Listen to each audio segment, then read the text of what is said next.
Black Op Radio presents 50 Reasons for 50 Years. Why the Warren Commission may be the greatest fraud perpetrated on the American public. Now your host, Len Osanic. President Kennedy's body was removed from the state of Texas at gunpoint and returned to Washington, where it would undergo one of the worst autopsies in a murder case. Distinguished forensic pathologist Dr. Cyril Wecht explains. This is Dr. Cyril H. Wecht. I am a forensic pathologist practicing in Pittsburgh and surrounding communities.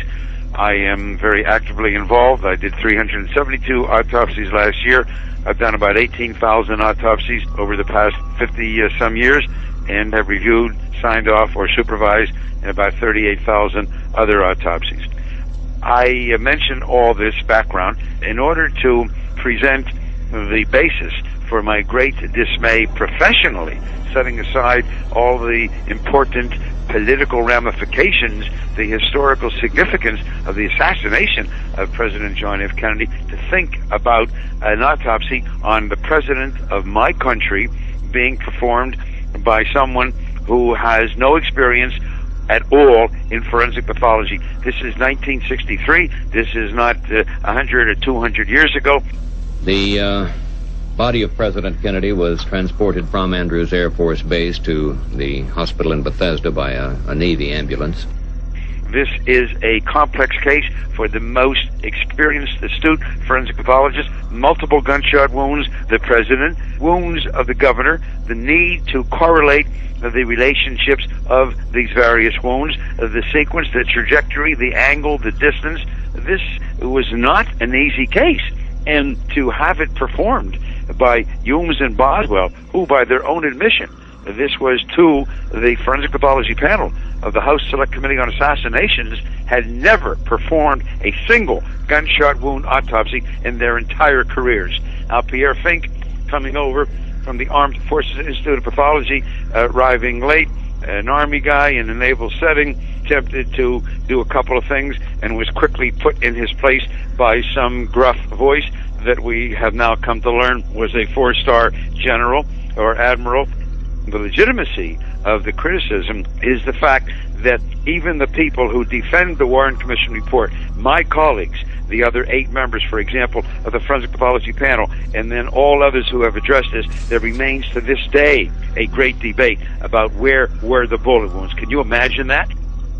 There was only one entrance wound in the head, yes, sir. That was posterior, about 2.5 centimeters to the right of the midline posteriorly.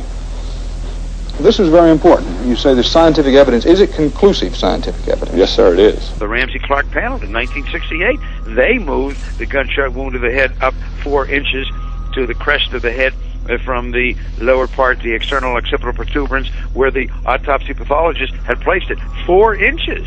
I mean, you're not talking about something of a minute differential here. So we remain in the year 2013 still arguing about where were the bullet wounds. Was there a wound in the back of the head? Was it on the right side of the head? Is there not a wound on the top of the head? And on and on and on. This is absolutely unbelievable. This was one of the shoddiest, most incompetent, incomplete medical legal autopsies I have ever seen. And the fact that it occurred on the President of the United States of America on a matter of this nature is absolutely incomprehensible. And this is something that we, as the critic researchers of the Warren Commission report and the 80-85% of the American public that rejects the Warren Commission report, must keep in mind. It was absolutely a great, great travesty and something that we as Americans, all of us, should be very, very ashamed of. All military personnel were required to sign a document stating they would not discuss any events at Bethesda under threat of court-martial. Stay tuned for the next installment as we expose week after week 50 lies the Warren Commission would like you to believe.